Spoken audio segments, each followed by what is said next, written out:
Mais qu'est-ce que tu fous? WhatsApp? Oui, WhatsApp, mais c'est ma chaise là, c'est en occurrence. Comment ça, c'est ta chaise? C'est la C'est mienne, ma... hein. c'est- Elle me va bien, celle-là elle est trop petite là, celle que t'as pris là, c'est pour Ah les bah, gamins là, ça c'est une chaise pour nous. Hein. oui, c'est l'ours licorne ça. Bah voilà, bah, les invités sont sur la chaise de l'ours. D'accord. Comme ça. Eh bien, Un souci? Casé. et bonjour à tous et bienvenue sur la chaîne Bionicorn. Et comme vous avez pu le constater, nous sommes en présence de monsieur Kalash Boy ou Milenko Puranovic, acteur et combattant professionnel. Bah, alors je suis, on va dire gentiment, un ancien combattant professionnel. J'ai 38 ans et puis aujourd'hui je me suis tourné vers le monde du cinéma.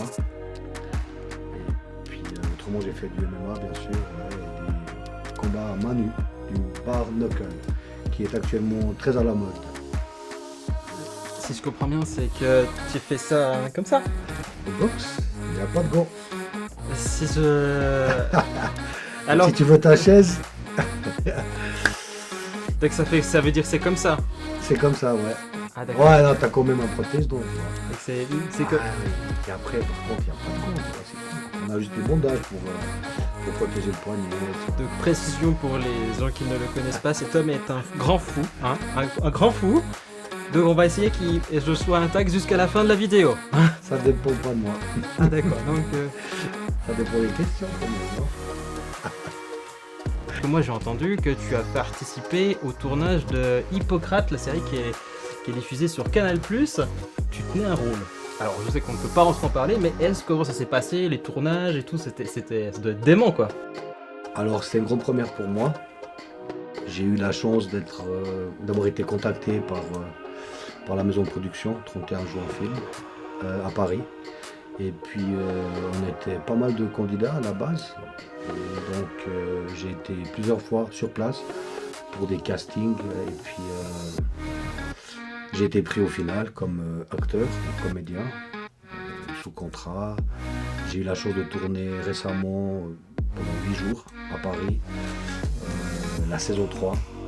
Et puis c'était juste, c'était un rêve qui est devenu réalité, quoi, tu vois. Ah j'imagine, ouais, c'est autre chose de tourner en Suisse ou à Paris.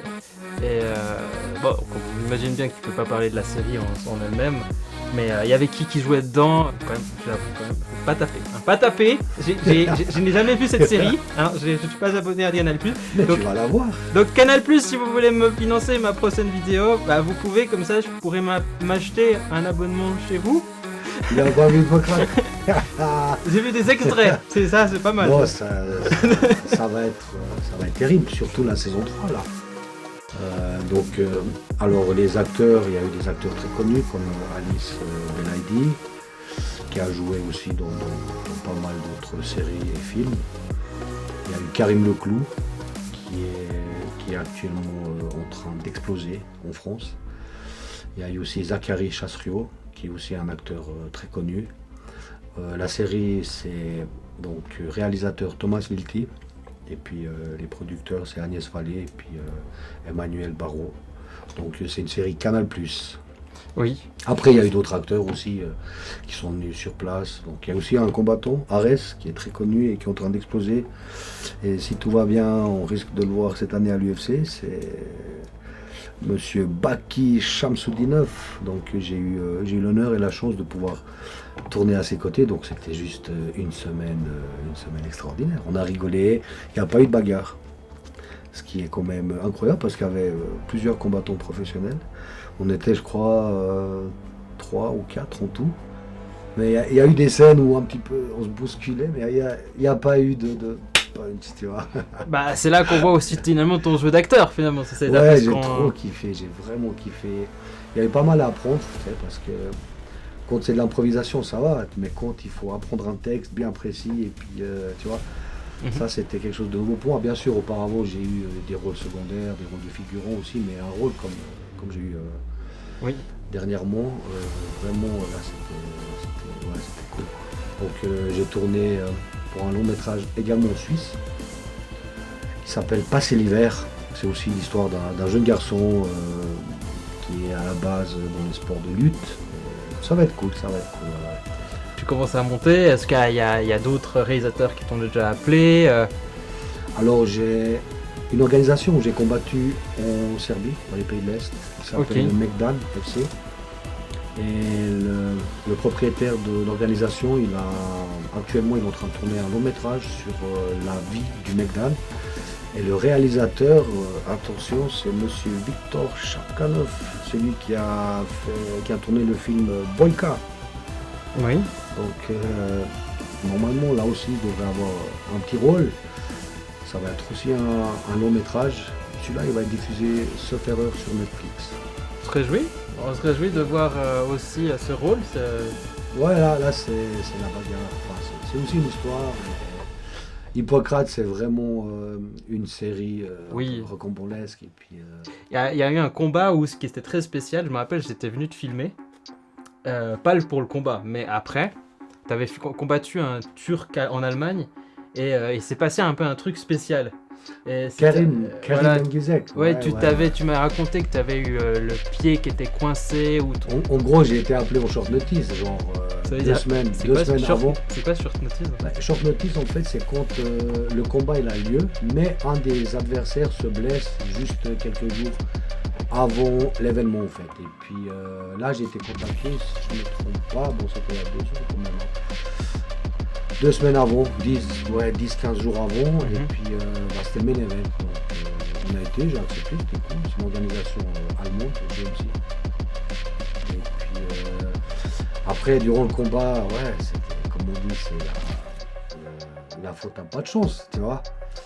Donc j'avais un petit peu au travers la défaite, mais ça fait partie du sport, tu sais. Après, tu m'avais raconté quand même ils étaient arrivés avec 50 gaz, des voitures partout blindées. J'ai été chez eux aussi, hein. Moi j'étais avec mon petit team, tu vois. Ouais, quand même, là, ça faisait un peu militaire. On était combien dans mon coin? Il y avait Volcan. Il y avait Volcan, il y avait Adrien, il y avait Youssou. On était 4. Tu vois. 4, on arrive chez eux, quoi. C'était à 10 d'or. T'as quand même eu un peu peur quand même. Ouais, peur. Non, alors, tu sais, oui et non, tu sais, on a toujours cette appréhension à chaque fois qu'on rentre dans la cage, mais après une peur de là être tétanisé et puis à ne pas pouvoir me battre, non, pas du tout. Après, tu m'avais dit que, la cage n'était pas forcément très homologuée quand tu l'avais vérifié. Mais quand je dis la faute à pas de chance, mon pied il est resté coincé, tu vois. Ouais. Et c'était une fraction de seconde, le temps que je retourne la tête, enfin, si je regarde pour sortir mon pied, je ramasse direct, et puis après c'était un étranglement. Mais moi je me rappelle, tu m'as dit que tu avais déjà des douleurs. Est-ce que tu penses que le gars il avait compris ça? À moins que quelqu'un m'ait balancé, autrement je ne saurais pas, quoi. Ouais, en gros voilà, ça fait partie du sport. Ah bah ça c'est sûr. Ça fait partie du sport. Même vous savez, on a beau être hyper bien préparé. Pendant le combat, l'adversaire il est aussi hyper bien préparé et puis il faut aussi ce facteur chance, tu sais. Oui. C'est comme pour tout. Hein. Bon après c'est comme pour tout. Je pense que c'était, il y avait ce combat et comme tu m'en avais parlé, c'était un combat compliqué parce qu'il y avait beaucoup de tensions qui étaient négatives, en tout cas comme tu me l'avais décrit en tout cas. Ouais alors l'énergie elle était un peu bizarre. Ouais. C'est vrai que j'ai combattu un peu. J'ai pas combattu dans tous les pays du monde, mais j'ai quand même combattu dans pas mal de pays. D'où pourquoi j'ai aimé le sport que j'ai fait et puis je suis vraiment épanoui en tant qu'athlète professionnel. Mais c'est vrai que cette énergie, elle était un peu bizarre. Et puis nous, les combattants, on a tendance à ressentir, tu sais, un peu les gens, l'énergie. Oui. Et c'est vrai que ce soir-là, c'était assez space. Mais c'est derrière nous. Et faut quand même dire, tout récemment, t'es quand même devenu papa. J'ai une petite fille, il y a quelques semaines en arrière. D'ailleurs, quand j'ai dû partir à Paris, c'était vraiment difficile parce qu'elle venait de naître. Oui. Est-ce que c'est plus excitant maintenant d'avoir une fille que de combattre? Alors tu sais, je vais dire une chose. Quand on devient papa, la vie elle tourne, mais du moment qu'elle sort. Hein. Moi j'avais des plans avant que mon épouse elle accouche et puis je me suis dit bon elle va accoucher, après on aura notre enfant. Bon, je savais que c'était une fille, mais on n'a dit à personne. C'était un peu la surprise. Donc j'avais des plans bien précis, mais en fait, dès qu'elle est venue au monde, le seul plan qui est resté, c'était le tournage pour la série Hippocrate. Donc tout le reste, j'ai dû réadapter, et puis, mais c'est que du bonheur. Hein. Oui. C'est que du bonheur. Bon, je dors pas beaucoup ces derniers temps. Ça va. Ah, j'imagine. Tu vois. On va essayer que tu puisses dormir prochainement quand même. Ça va, elle prend gentiment le rythme, mais caractère à papa, comme on dit. Ah bah ça. Elle dort comme ça. Et si elle dort pas comme ça, elle dort comme ça. Ah bah c'est peut-être une future incroyable. combattante hein, ou actrice, on sait pas. Écoute, Plutôt combattante si elle fait déjà ça. Parce que c'est- comme le rêve de tout athlète, ce serait qu'elle continue dans le même milieu que moi, mais après... Si Ou un autre sport. Si elle décide de faire du sport, je serais déjà le papa le plus heureux au monde. Maintenant, si c'est l'MMA, voilà, quoi, on aura refait... C'est un truc qui te ferait peur en fait pour toi aujourd'hui si c'est ta fille qui combat contre une athlète dans la cage? Non, franchement, pas du tout, tu sais, je vais dire une chose. Pourquoi aujourd'hui je suis épanoui en tant qu'athlète, c'est parce que quand on est passé professionnel, donc avec Volcan, il y a mon coach Nelson Carvalho, Icor, enfin il y a eu encore 2-3 amis en Suisse. Le MMA il était très mal. Quand dans la rue on nous demandait quel sport tu fais, on limite on savait pas comment on dit, on disait ouais je suis athlète professionnel. Donc elle ouais je suis athlète professionnel, donc c'était parce que regarde ce criminel, regarde ce taulard, etc. Aujourd'hui, après, on va dire je suis passé professionnel en 2011, après 12 ans. Aujourd'hui, le MMA, c'est devenu... dans la rue, quand tu dis que tu es combattant MMA, pas forcément professionnel, juste combattant MMA, que tu es amateur, les gens, ils te valorisent, tu vois. Parce qu'il y a eu, pendant toutes ces années, les gens, ils se sont rendus compte que le MMA, c'est vraiment un sport hyper complet, carré et sain, tu sais. C'est pas parce qu'on est dans une cage, on a les petits gants, que les coups qu'on ramasse ils sont hyper dangereux. Pas du tout. Et je dis encore aujourd'hui, je dirais toute ma vie, c'est moins dangereux que la boxe. Pourquoi? Parce que c'est un sport tellement technique que c'est pas juste se taper. Le gars qui sait qu'il est moins fort en striking, en pied-point, il va faire quoi? Il va jouer la lutte. Une fois qu'il est au sol, il n'y a pas de coup. C'est un jeu d'échecs. C'est tac, tac, tac, bam, bam, jusqu'à la clé, l'étranglement, la soumission. Tu sais, il y a des combats MMA où le gars, il a même pas ramassé un coup et il a gagné. Tu vois ce que je veux dire? À part ça, je crois que tu avais une anecdote un petit peu intéressante à me raconter. Alors écoute, l'anecdote, c'était au mois de mars, ok? Alors attends, est-ce qu'il faut mettre les warnings là? Non, mais vous allez être choqués, franchement. Écoute, au mois de mars, j'ai été contacté par un manager pour combattre en Pologne. En bare knuckle, ça veut dire boxe à main nue. Organisation super carré, propre, c'est un plateau de télévision, Gromda TV. Je vais là-bas, donc c'était... J'ai pas connu mon adversaire jusqu'au jour de la pesée. Ok? Ça veut dire un jour avant. Donc je savais que j'allais combattre un mois et demi avant. Je me suis préparé, mais je connaissais pas mon adversaire parce que il y aurait, t'inquiète pas de poids déjà. J'arrive là-bas. Un jour avant le fight, ils me disent écoute, tu veux pas faire le tournoi? Le tournoi c'est 3 combats en une soirée, ok? Je leur dis écoute, je me suis pas préparé pour 3 combats, mais si le prize il est là, on y va, tu vois. Oui. Donc le prize il était pas là, je suis resté à mon combat, ok? On arrive maintenant dans le fight, je raccourcis un peu, hein. Tout s'est super bien passé. Avant le combat, on savait exactement où on devait être, on avait des petites croix là par terre, vraiment, plateau TV. On commence le fight, le mec en bare knuckle, il me fait un takedown. Takedown, c'est un amené au sol, ok? C'est du MMA. En tombant, on se tape l'arrière de ma tête sur sa main, tu sais, derrière. Ça m'a sonné un peu. Je reprends mes esprits, je sais pas, genre 2-3 secondes plus tard. Je me relève, mon coin, il regarde. Juste pour la question, parce que moi je connais pas bien le bare knuckle. Le takedown, donc quand on prend au sol, c'est interdit en fait. C'est interdit en bare knuckle parce que c'est de la boxe, le bare knuckle. Ok. Au MMA, c'est autorisé. D'ailleurs, ça fait partie d'une des techniques principales, takedown, tu vois. Ok. Amené au sol. Donc c'est de la lutte en fait. Ouais, c'est de la lutte, voilà. Donc je tombe par terre, je me tape derrière la tête sur sa main, je me relève, je regarde mon coin il est choqué, puis je me suis dit, on va reprendre le combat, mais je m'y attendais à ce que l'arbitre il avertisse, tu vois, enfin, oui. Pas besoin de le sanctionner, mais au moins l'avertir, parce que si c'est du MMA, dans ce cas-là, il faut prévenir, et puis on fait du MMA, tu vois. Bah oui. Je me retourne pour reprendre le combat, l'arbitre il fait stop, fini, tu sais. Je regarde comment ça finit. Et encore, je me rendais pas compte, enfin, j'étais pas conscient, je me suis dit, il l'a peut-être disqualifié, tu vois. Oui. C'est vraiment une raison pour disqualifier quelqu'un. T'imagines, tu dis, on fait du bare knuckle, le mec il rentre avec un high kick dans la tête et puis il gagne le combat, tu vois, c'est un peu ça. Il fait comme ça et il me met perdant. Donc il a mis le gars gagnant. Ça s'est passé, je sais pas, 10-15 secondes. J'ai même pas donné un coup, j'ai pas ramassé un coup. Et j'ai perdu le combat. Ah, c'est plutôt moche, ça, c'est spécial. J'étais choqué. Alors bien sûr, l'organisateur, ils se sont excusés, ils m'ont dédommagé, blablabla. Ok, il n'y a rien à dire. Mais par contre, tu arrives là-bas, tu te fais voler ainsi. J'étais dégoûté. Donc, ils m'ont dit, il y aura un tournoi bientôt et ils vont me contacter. Mais perso, je pense pas que je vais y aller, tu vois. Puis une anecdote, quelque chose qui m'est arrivé où je suis vraiment resté choqué, quoi. Il vient d'où ce surnom? Ah, le surnom Kalash Boy. Ouais, il vient Alors, d'où? Écoute. T'as pris une arme, puis on t'a dit que t'es un boy, puis t'es un Kalash. Non, pas du tout. J'ai été avec Volcan en 2019 à Paris pour aider à la préparation de Cyril Gane. Cyril Gane qui est un combattant français à l'UFC. Vous connaissez très bien, j'ai pas besoin de le présenter. Mon frérot. On arrive là-bas, on a passé une semaine avec Volcan, tu vois, on s'est entraîné avec MMA Factory. Et puis en faisant les sparring, une fois à la fin, Cyril Gane il dit ah toi t'es un Kalash Boy, toi, Kalashnikov, tu mets la misère, tu sais, parce que Oui. lui c'est un poids lourd, mais moi je suis un middleweight, 84 kg, mais c'est vrai que hors combat, je suis entre 95 et 100 kg, tu vois.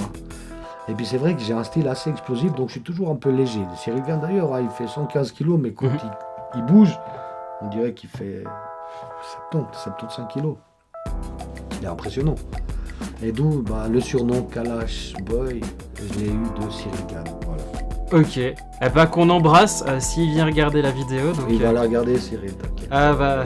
Alors je serais honoré parce que alors, si Cyril Gane va regarder ma vidéo, je peux arrêter YouTube, quoi. Hein. Et il veut faire du MMA maintenant, t'as vu? C'est ça que t'as dit, non? Ton actualité, si on résume, ça sera bientôt sur la saison 3 qui va sortir, j'imagine, en 2024, c'est ça? C'est 2024, c'est prévu parce qu'il y a encore quelques épisodes qui vont être tournés de la saison 3. Oui. Donc ça va être tourné en fin d'année. Je ne sais pas si on va nous recontacter. Normalement, il était prévu pour les premiers épisodes. Mais ça a tellement cartonné, ils sont tellement contents avec nous qu'il y a peut-être des chances qu'ils modifient. Oui, on te le souhaite en tout cas, ça serait... C'est un truc, voilà. Donc lui, hein, en plus, c'est un bon acteur, mais en plus, c'est un tueur. Bon, sur le ring, attention. Pas qu'il y a de malentendus ici, hein, parce que je connais hein, les jeux qui T'as veulent... vu les mots qu'il utilise là? Vous êtes ma tête de Hugo là. Je te remercie infiniment d'être venu. J'espère que tu auras plein de succès et puis que tu auras d'autres combats. Écoute, combat, comme je t'ai dit, je me focus pas trop là-dessus. Enfin, mais par contre, on croque la vie à pleines dents, comme on dit, tu vois. Et puis, le monde du cinéma, il me plaît beaucoup et je me sens vraiment bien. Que je sois dans des rôles films d'action, un peu science-fiction, comme on a eu tourné là maintenant, un peu médical et tout. Moi, ouais, je suis à l'aise. Donc, ouais. Le futur, il va être cool. On va bien s'éclater, comme on dit. Ouais. En tout cas, merci à toi. Bah, merci beaucoup. Toujours un plaisir de venir ici, à ton plateau. N'oubliez pas de vous abonner, sinon... Ouais, ça, Moi, déjà, si je fais pas juste... Bah, Bon, plus sérieusement, merci à tous d'avoir regardé la vidéo jusqu'à la fin. Et si vous avez aimé, n'hésitez pas à vous abonner ou même à liker et même à aller regarder aussi sa page. Et je crois même que tu as aussi un compte YouTube, une chaîne YouTube, c'est ça? Enfin, elle est un peu trop active, je crois, mais... Ouais, j'aime, mais je suis beaucoup plus actif sur Instagram. Et les Alors, réseaux sociaux, ouais, de toute façon, il y aura les Instagram de monsieur Il y aura Milenko tout. qui vont se paraître ici, là, ou... Bah, enfin, vous voulez. Ici, voilà. ici, un petit cœur comme ça. Bah là, c'est sur ta tête, hein, ça va pas être pas... Comme ça, attends. Non. Non. Non, Il aime que la bagarre, celui-là. Hein. Il est pas lover. Voilà. Hein. Bon, Il bah, aime bien. allez, tchuss, bye bye. Ciao. T'es sur ma chaise là, non? T'es sur ma chaise là ou quoi? Je bosse, Là je bosse. Regarde ce gars là. C'est chez moi quand même, là. Comment ça c'est chez toi? Dégage de là, direct. Tu fais quoi là? Bouge Non. de là, bouge de là. Ah non. Bouge de là.